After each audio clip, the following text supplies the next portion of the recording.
Welcome to yet another episode of the Economic Times Cutting Chai Stories, a series of conversations with CXOs and business leaders over chai or coffee, if that's your preference, brought to you by ET Edge. The urgency and pressure on business leaders as they navigate the COVID-19 pandemic has been immense, to say the least. These business leaders have been constantly monitoring myriad ways to ensure that their respective companies stay on course in the new normal. The incredible demands placed on them makes us often wonder how they have time for family, hobbies, or any downtime at a personal level. And let's not forget that they are mere mortals. This initiative by ET Edge is aimed at creating a deeper connection with them and to get a sense of what business leaders of several prominent companies do when they are not in business mode. Today, it's my pleasure to host V.V. Krishnaswamy, Vice President IT, Aptus Value Housing Finance India Limited. Krishnaswamy, welcome to the Economic Times Cutting Chai Stories. Hello everyone. Hi, how are you today, Krishnaswamy? I'm doing good. Cheerful. Okay. Wonderful. Let me start off by asking you a question that many people ask and say, is that it is said that creative thinking is the lifeblood of any organization, and rightly so. How do you, as a leader, encourage it within your organization to keep the new ideas coming?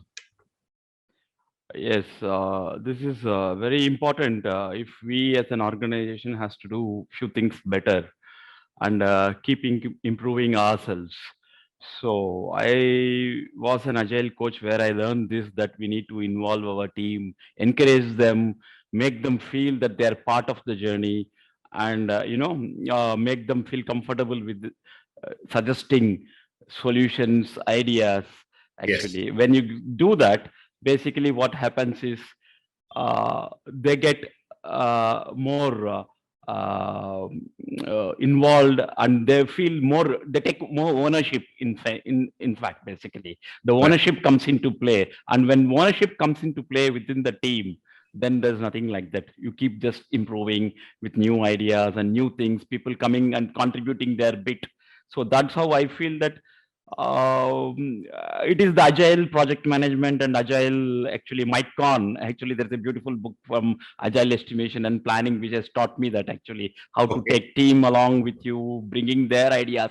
The ideas of the floor are very important to any organization if they need to improve and keep growing. Yes.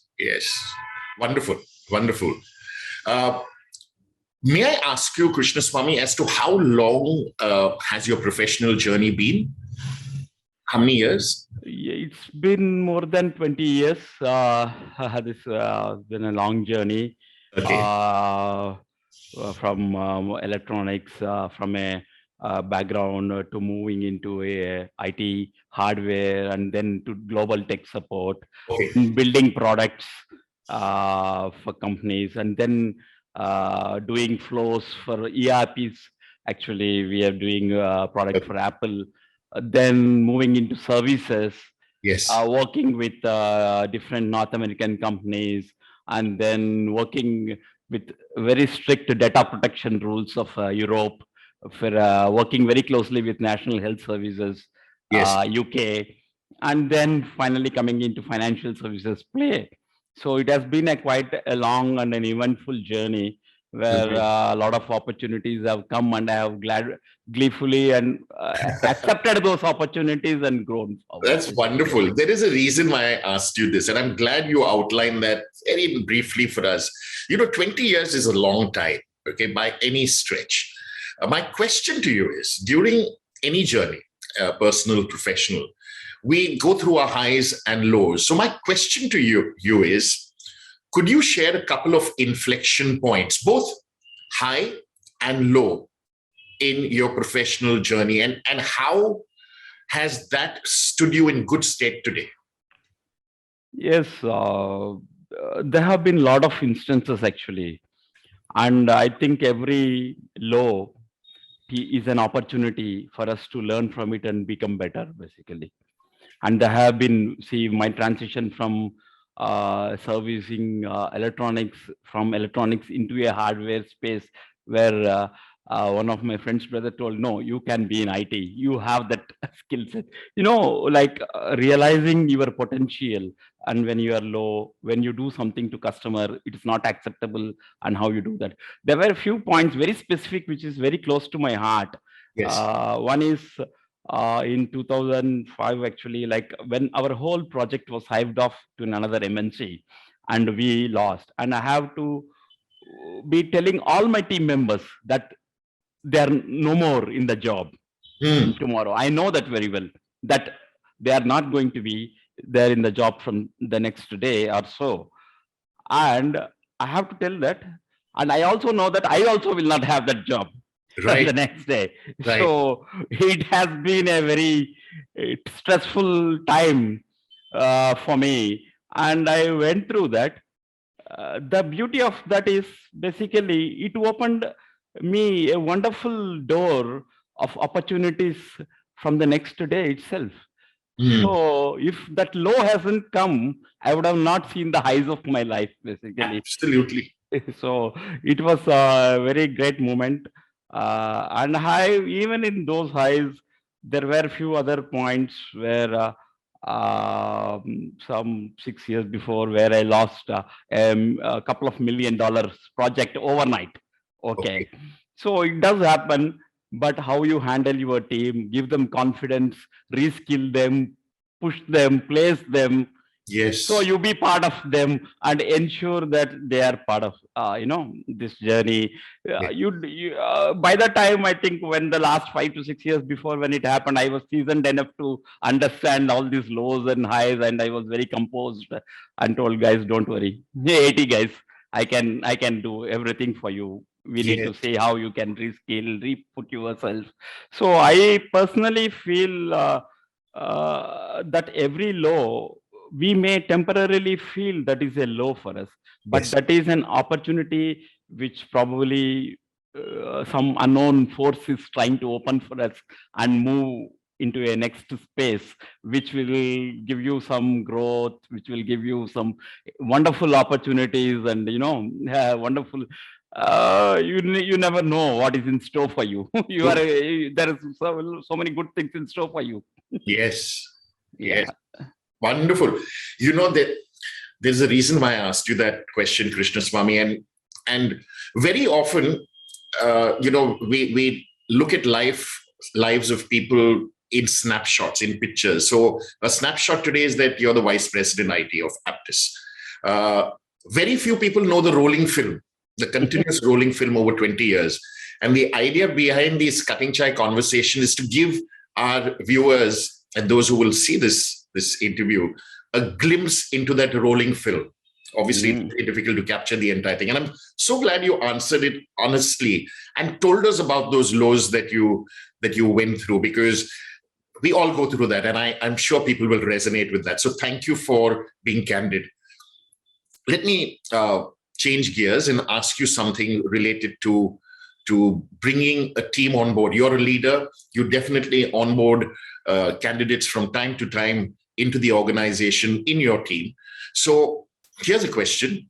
When faced with two equally qualified candidates, how do you determine whom to hire? Yes, it's a very difficult question. If the management allows, I may take both of them.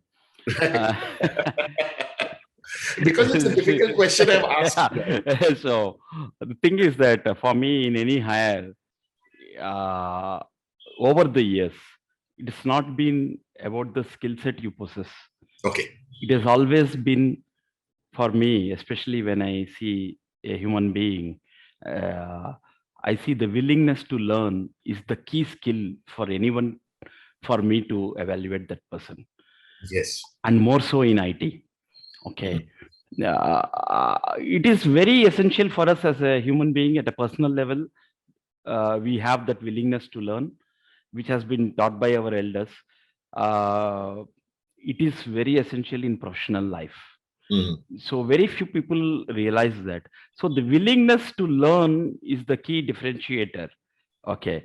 For me to see whether the candidate is this thing, if two equally skilled, equally experienced, equally equal cost. I let me put that. Yes. Let me put that. So if everything is there, the only difference probably is the willingness to learn. Wonderful. Wonderful. Great.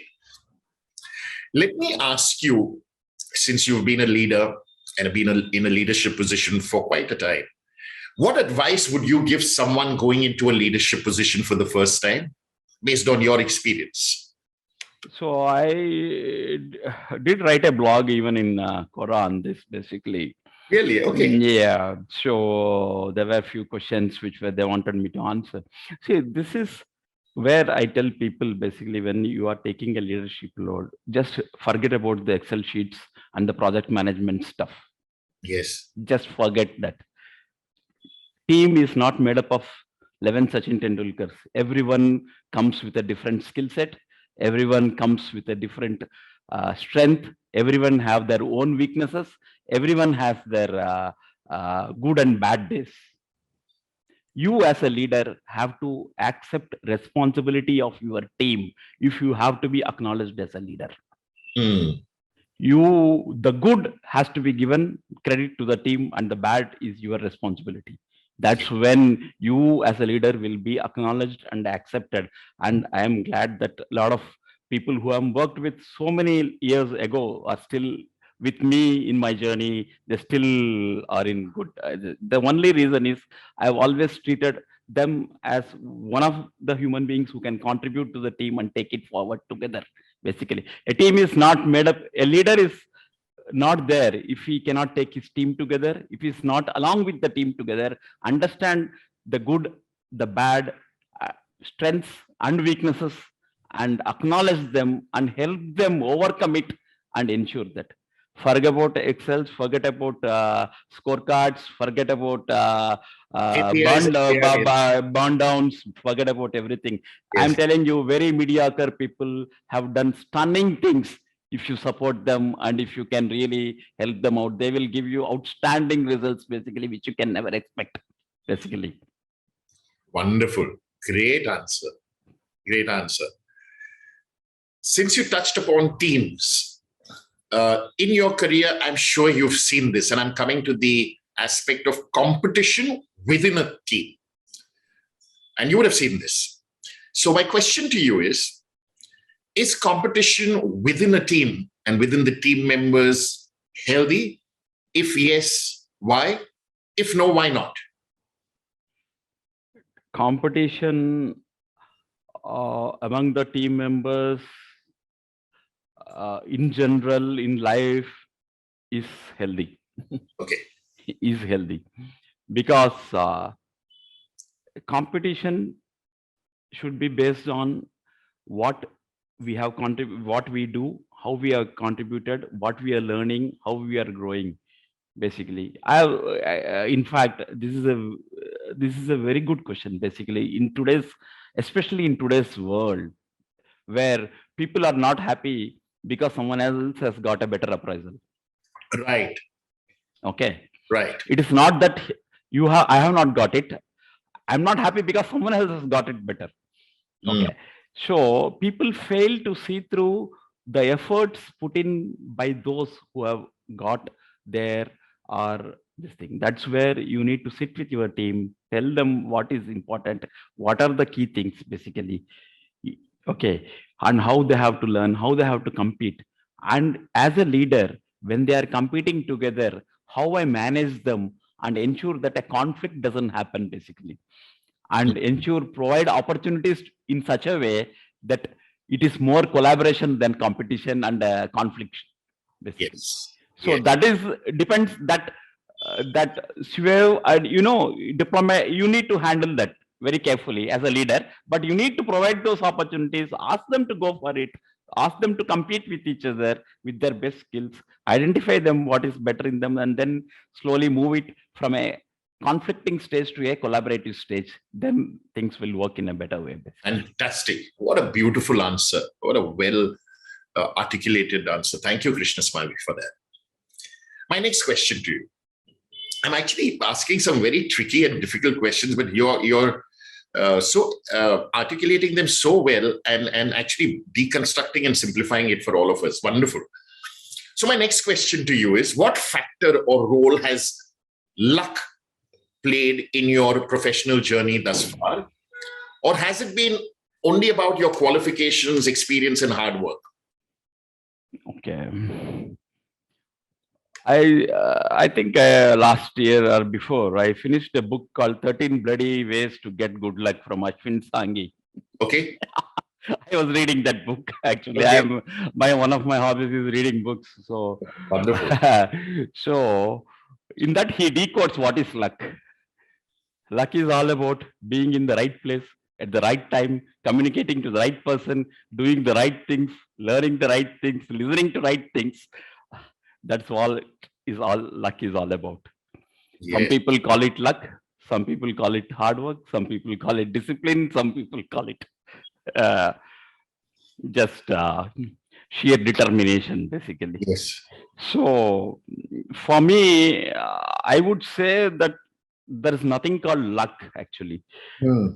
It is all, luck is a subset of, actually, or a superset of all these factors. Yes. Incremental small things you do on a daily basis is luck. Amazing. Amazing. So that's what it is. You answered my question, actually.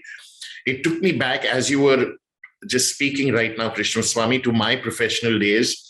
And I was having this chat with my boss, who was the CEO, and he explained this to me. I said, he's very lucky. And I was talking about somebody else. And he said, Ivan, sit down.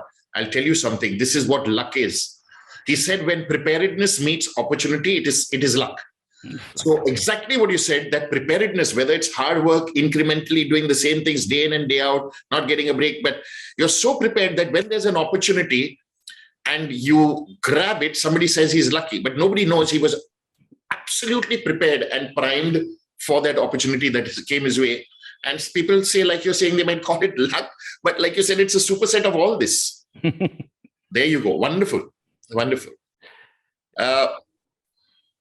May I ask you, what is something you wish someone had told you during the early days of your career journey? Because we all start off pretty raw, Krishnaswami, In those days, we didn't have coaches, mentors, guides. It was largely our parents and maybe somebody of influence within a circle who would guide us. So if you had the modern scenario where you have coaches, mentors, XYZ, what is something you wish someone had told you during the early days of your career journey? So I am not a simple guy. I was a complicated guy when I was young. Okay. So many were there, good managers were there over a period of 30 years. I think when I was even in electronics, actually. But they're still my family, friends. Even I spoke to them as last week. Okay. So they have shaped me a lot. See, one thing I would have known early, two things I would say, rather, basically. First is discipline. Someone have told me, my father told me many times, which I didn't listen. Probably. Okay. Discipline is one thing. Early in your career, if you learn, I think you go a long way. That is one thing. The second thing is very important to all the Indians, mostly to the country, is what I believe is financial education. Basically, how to save, how to invest, you have everything, basically, how to spend, the financial education was not given to us in our early days. Yes. So we struggled through a lot. We learned by our own experience, which is the hardest way of learning. Yes. So now I have written, this also I have written, I think this should be made compulsory in schools where children are taught.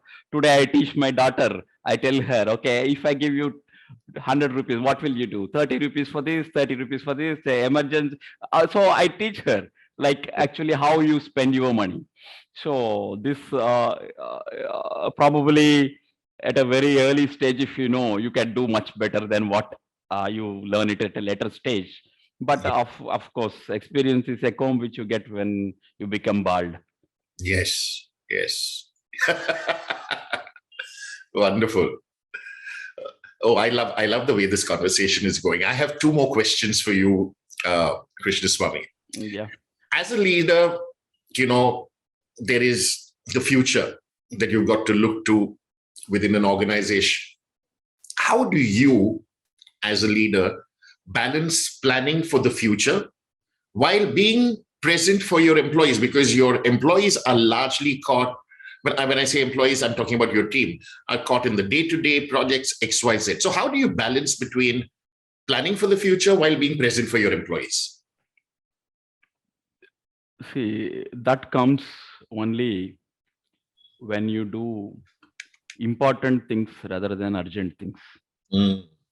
I always believed in doing important things rather than urgent things. Important things gives you value. Yes. Okay. Urgent things doesn't. And if you start only doing urgent things, forever in life, we'll just do urgent things and keep fixing things rather than resolving it, basically. Yes. So being in present is very important. As I told you, I'm a very good, I read a lot of books. So Spencer Johnson is one of my favorite. I have read The Peaks and Valleys, The Present, My Cheese, or whatever you call it. So the present is very important, but you need to ensure that how the future is better than the present, basically. From an organization perspective, when you design a digital landscape or when you design a career for your team members, how they have to grow, how you need to plan their growth actually within the organization, how you can gain. So it is very important, though they may be, so all, if you see, as a leader, I will have a team who will, all of them will be doing their day-to-day jobs actually. It is my responsibility to see and give them my inputs on how they should do something which is valuable to them and how can they grow in their lives, basically. So this is very important process. You need to create a leadership funnel so that tomorrow people will come and take your position. Okay, tomorrow people should be able to do their jobs well, whether you are not there or you are there. Your what you have done for them should remain with them, and it should continue to add value to them, not only in your presence, even when you are not there. So that is very important. Being in present is nothing wrong. That is, being in present and planning for today is the thing actually you need to do. But that thing, what you do today, even in the present, is very important actually. A lot of people do firefighting. That is not the way you do it, basically. Yes. Because yeah, so you have to do important things rather than urgent things. That's what I believe in. Wonderful. Makes perfect sense. My final question. Krishnaswamy, what makes life meaningful for you? Subsets being personal life, professional life, but there is this ball called life, the universe called life. What makes life meaningful for Krishnaswamy? For me, life will make it meaningful life only if I can empower others, basically. Say, I used to tell my wife that, okay, if I earn money for myself, it is of no use. If I make it for my family, it is of some use. Yes. If it make my families and friends, it makes some sense. But if at large, if I can help the society, it makes every sense, basically. So that is my meaning. And in a small way, I've started my own contributions to the society in whatever way I can. Okay. But I think it should become bigger and better, so that if you do not contribute and leave a social, if you do not leave an imprint on human values, on being a person who can do something good for few, and that goodness will always spread is what I believe basically. Yes. Goodness always slowly spread. So everyone, what society has given you, you give it a little back to the society, help people. So that is what meaningful life. See, in this example, I'll just take a small example. Sure. Say, I had an North American customer whose daughter came to Hyderabad, and we set up an English language school in one of the old cities for girls, actually, where they didn't have the facilities for English language lab and all this stuff. Yes. We did a very small initiative, and all those girls have written me letters. I think even today, sometimes I tell my wife, this is my real position.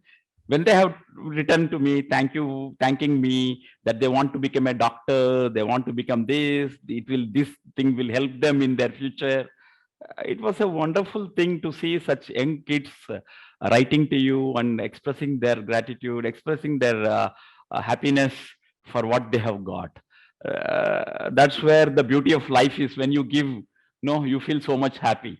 So that's what I feel personally for me is satisfying when I can help people basically. Ladies and gentlemen, that was V.V. Krishnaswamy, Vice President IT Aptus Value Housing Finance India Limited, in conversation with me on the Economic Times Cutting Chai Stories. Krishnaswamy, I had a wonderful time over the last 20 minutes chatting with you. I loved your honesty. I loved the way you answered each question. And I love the fact that you didn't hold back and gave us real world examples and real world learnings.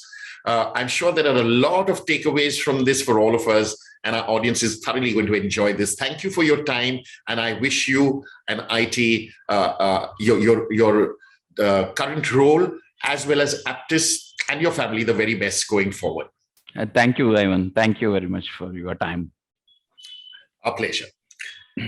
What I'd like to do at this stage is welcome Aditya Agarwal, Head Large Enterprise Lenovo India, to join us. Hi. Hi, Aditya. Welcome. Hi, Krishnaswamy. Hi. Hi. So I have a common question, Krishnaswamy, both for you and for Aditya. And my question is as follows. What were and are the IT infrastructure challenges faced by the industry in 2021? And is there any innovation that we saw during this time? And how can we prepare ourselves better for the future and the upcoming years?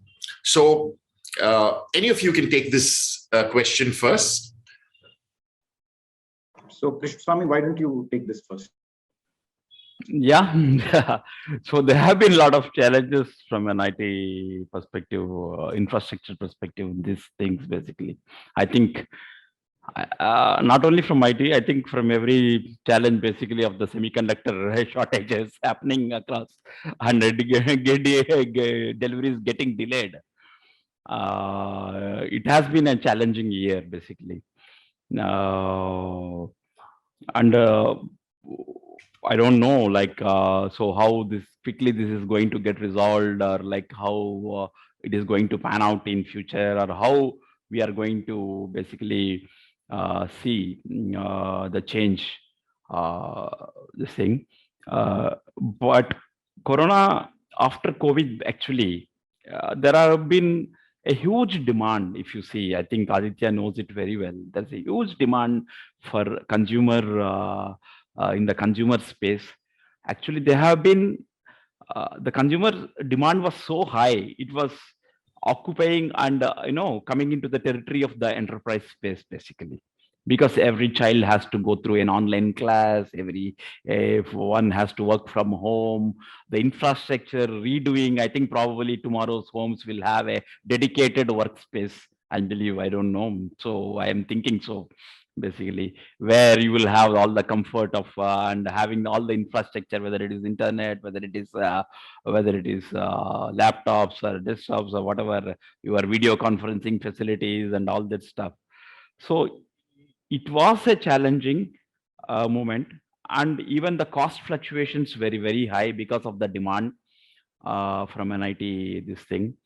We were able to manage, but still, I think it's a long way to go, because if you see, Ivan,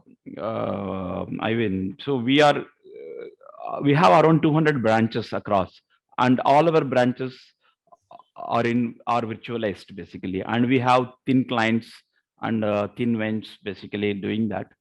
We do not have a quality player doing that. Delwise was doing for a little.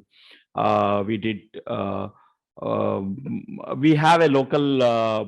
We have a vendor from Gurugram who is giving us this, but the quality is not that to the level of what we expect as an to the enterprise. This thing, we have some quality challenges in that space. Okay. So that has been a very difficult time, and we are still investigating on finding a good buy for our thin clients basically. Okay. Thank you. Aditya, your views on this?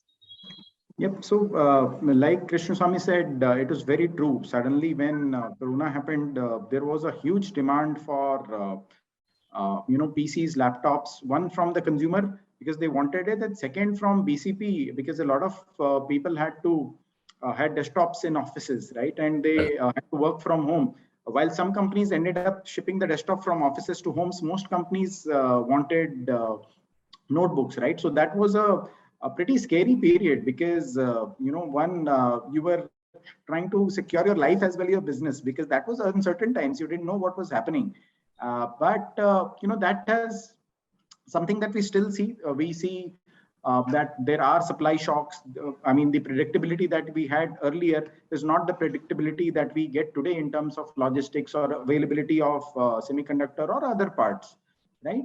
What other challenge which our customers are facing is on this whole loss of productivity, right? If people are working from home, they're saying that, hey, anyway, working from home or remote may lead to a loss in productivity, right? So how do we arrest that, right? So they're saying, hey, before it used to be that fix when the problem happens. Now it is more about please tell us before the problem happens, right? So that those don't come over. And third, which is I think the biggest challenge right now, is the whole security front. Given the fact that the devices have proliferated, you have people working remotely, more and more devices are there, and there is a home plus office now, which kind of puts endpoints as well as the infrastructure on risk. I think this is one big challenge that we see around in the industry. Of course, there are opportunities. There are opportunities like we spoke about. I mean, so people have used like Krishnaswami, they've used virtualization, the thin clients. We are seeing people moving from let's say cloud to public cloud to private cloud. So it's quite an interesting times on what's happening on the IT front. Wonderful. So once again, I'd like to thank V.V. Krishnaswamy for taking this question, and Aditya, you too. Thank you for your answers. Wonderful. Well, that brings us to the end of part one of this session.